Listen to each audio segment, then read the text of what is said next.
Je tiens à vous présenter Hercule Poirot. Pourquoi? C'est le plus grand détective vivant. Oh, il exagère. Non, c'est vrai, il a raison. Eh bien, salut à tous et à toutes, c'est Monsieur Toc, l'homme qui s'écroule sur Armstrong pour jouer à mort sur le Nil. J'espère que vous passez un agréable mois de septembre et que vous avez apprécié mon test du génial Firefighting Simulator Ignite. D'ailleurs, j'en profite pour vous rappeler que le concours est à présent terminé et que le gagnant de la version PS5 est cité juste sous cet écran. Mais aujourd'hui, vous le savez, je vais vous donner mon verdict complet sur l'un des jeux que j'attendais le plus cette année. Death on the Nile, ça sort le 25 septembre, c'est français, et puisque je l'ai terminé à 100% il y a déjà un petit moment, je pense être en mesure de vous dire si c'est un projet intéressant. Mais dans tous les cas, et si la version digitale coûte 39€ et 49 pour la version physique, sachez que de mon côté, je vous le propose d'ores et déjà à une trentaine d'euros. Ben oui, pour en profiter, il vous suffit d'appuyer sur le lien de mon partenaire Instant Gaming que j'ai placé en commentaire épinglé, sans oublier bien évidemment le petit concours mensuel, le lien est en description, et qui vous permet de remporter tout ce que vous voulez sur le site. Et enfin, puisqu'il n'y a pas de petites économies, sachez que sur IG, les promos ça dure toute l'année. Donc peu importe que vous soyez sur PlayStation, Xbox, PC ou Nintendo Switch 2, vous finirez forcément par trouver votre bonheur. Alors pour ceux et celles qui n'auraient pas la moindre idée de ce dont il s'agit ici, je tiens à rappeler que Mort sur le Nil est à la base un roman paru en l'an de grâce 1937 et signé par Agatha Christie. C'est évidemment l'une de ses œuvres les plus populaires, vendue à plusieurs millions d'exemplaires à travers le monde et adaptée moult fois, aux côtés notamment d'un certain Crime de l'Orient Express.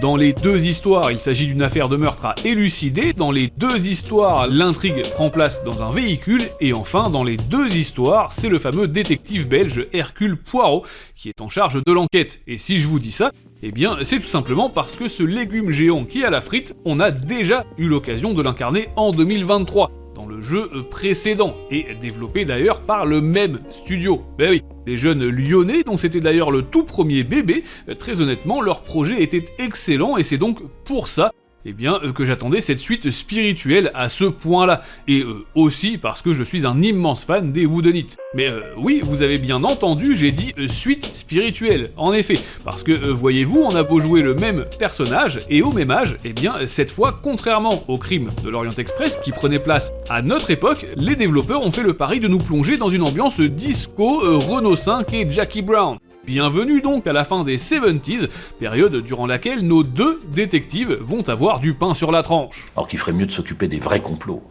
Kennedy, la mort d'Elvis, la margarine. Oui mon ami, j'ai bien précisé deux détectives, effectivement. Mais on va y revenir si vous le voulez bien, parce que je tiens d'abord à vous rappeler que ce jeu vidéo français est un projet à tout petit budget, vraiment.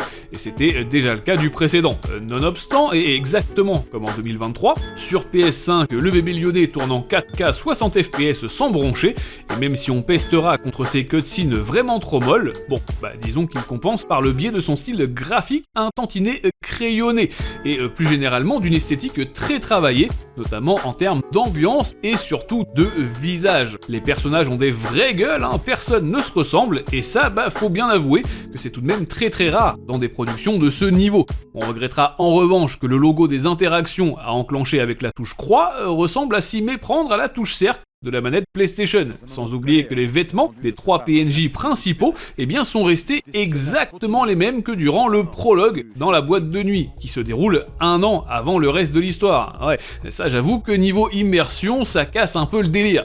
Fort heureusement, le jeu n'en reste pas moins excellent pour autant, et à plus forte raison concernant son gameplay. Ici, c'est bien simple, vous êtes face à un jeu d'enquête, vous déambulez donc en vue TPS au sein de décors largement plus étendus qu'il y a 2 ans. L'investigation n'est plus aussi linéaire que dans l'Orient Express, on a moins l'impression de suivre des rails, et de très nombreux segments obligatoires viennent ponctuer votre aventure. Filature, écoute clandestine, crochetage, reconstruction en 3D, décryptage de messages, énigmes environnementales, etc. Sans oublier tout un tas de disques vinyles à collectionner, ainsi que les très nombreuses moustaches dorées cachées par Julien et qu'il faudra débusquer au sein des niveaux. Bref, vous l'aurez compris, du début à la fin, vous allez devoir faire face à toutes sortes de situation. Mais vous savez, moi je crois pas qu'il y ait de bonnes ou de mauvaises situations. Ouais, non, c'est bon, merci, on va passer à la suite, hein, et d'ailleurs, ça me permet de vous parler de l'une des plus grosses différences entre le jeu de 2023 et celui de 2025. En effet, et puisque les joueurs avaient trouvé le précédent opus trop gentil avec nos petites cellules grises, les développeurs ont tenu à proposer cette fois-ci pas moins de 3 modes de difficulté. Personnellement, j'ai donc fait l'aventure intégralement en difficile, ou herculéen, puisque c'est son petit nom. Et bien, puisque ce mode retire absolument toutes les aides du jeu, très honnêtement, même pour Hercule Poirot, c'est pas toujours de la tarte. Mais je vous le disais précédemment, tout comme il y a 2 ans, cette fois encore, vous n'incarnez pas seulement HP. Et si Ron et Hermione ne sont pas de la partie, c'est malgré tout une enquêtrice londonienne qui va vous épauler. Elle s'appelle Jane Royce et elle est accessoirement le sosie non officiel de MC dans les minicubs. On alterne entre les 2 héros après chaque chapitre, et faut bien avouer que l'approche de Jane est très différente de celle de Poirot. Hercule devant rien, puisqu'elle peut courir, crocheter les serrures, se battre et même tirer, des choses que Poirot ne ferait absolument jamais. Elle est aussi plus impulsive évidemment, et c'est pour cette raison que les chapitres de Jane sont plus axés sur l'action, si je puis dire, tandis que ceux de Poirot sont plus cérébraux. En termes de bande-son, j'ai noté que les doublages français étaient réussis pour la plupart. Seul bémol, le fameux effet de réverbération sur la voix de nos héros pour nous signifier que le personnage parle dans sa tête. Bon, c'était déjà là en 2023 et franchement, c'est vraiment pas agréable pour les oreilles. Malgré ça, le travail sur la bande originale est tout bonnement excellent et c'est absolument pas surprenant, puisque le studio a de nouveau confié son bébé à Abigoba, un groupe de jazz lyonnais. En résulte donc une vingtaine de morceaux ultra stylés et franchement, on n'a qu'une envie, c'est de poser la manette, d'aller se prélasser au bord de l'eau avec un narguilé à la main et peut-être même d'apprendre à jouer du oud. Laisse pas traîner ton oud. Si tu veux pas qu'il boude. Il est con. En ce qui concerne la durée de vie, là encore, le projet français n'a pas de quoi défriser la moustache du belge. En effet, loin d'être avare en contenu, ce Mort sur le Nil vous demandera pas moins d'une vingtaine d'heures pour être terminé, et même un peu plus si vous tenez à remplir intégralement le musée ou à déverrouiller les 31 trophées, dont certains ne manquent d'ailleurs pas d'humour, puisqu'on a par exemple « Mais oui, c'est clair !» ou encore le JCLES, des références francophones totalement assumées de la part du studio, qui n'a évidemment pas hésité à glisser du Mission Cléopâtre d'Alain Chabat durant l'enquête. Encore un très bon point.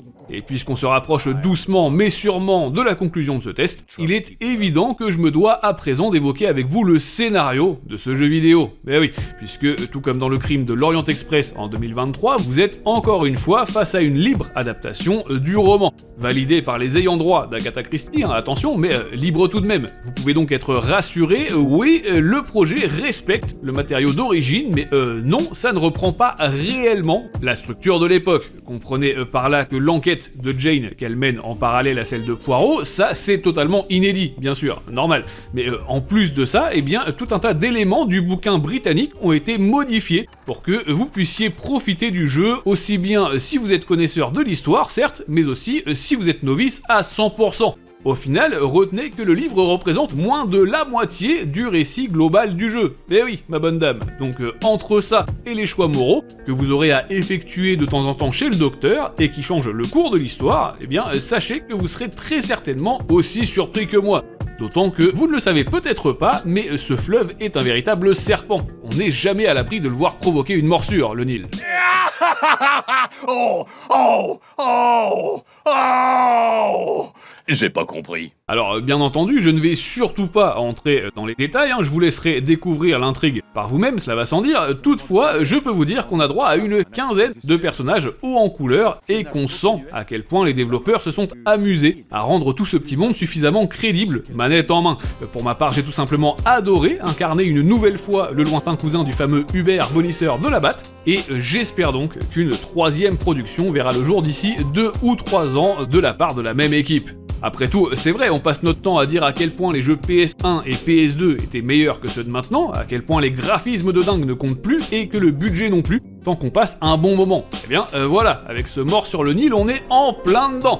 Donc, il est temps d'être un tant soit peu cohérent et d'accepter que oui, même si c'est fait avec les moyens du bord, et même si ça n'a rien à voir avec un AAA, Bah la proposition est bonne et réussit ce qu'on attend d'elle, à savoir un jeu avec ses petits défauts par-ci par-là, évidemment, mais aussi généreux, intelligent, aux musiques superbes et à la durée de vie conséquente. Et puis bon, même si on a déjà vu l'Égypte dans d'autres jeux vidéo, évidemment, notamment Assassin's Creed Origins, pour ne citer que lui, bah ce sera malgré tout l'occasion de croiser encore une fois le gratin carotte.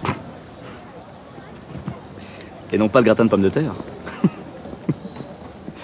Bref, voilà donc tout ce que je pouvais vous dire sur ce jeu vidéo Mort sur le Nil, qui verra le jour sur PC, PS5 et Xbox le 25 septembre prochain. Pensez à faire tourner cette vidéo partout autour de vous, à appuyer sur le bouton boost 3 fois si c'est pas déjà fait, et bien sûr à me rejoindre sur les réseaux sociaux. De mon côté, je vous dis à très bientôt pour mes derniers tests de la rentrée, mais d'ici là, jouez bien, amusez-vous bien, et à très vite. Très bien. N'hésitez pas. Ce n'est pas un signe de faiblesse de demander de l'aide. Vous êtes un gentleman, Monsieur Poirot, mais ne vous inquiétez pas. Ce tombeau ne sera pas mon tombeau.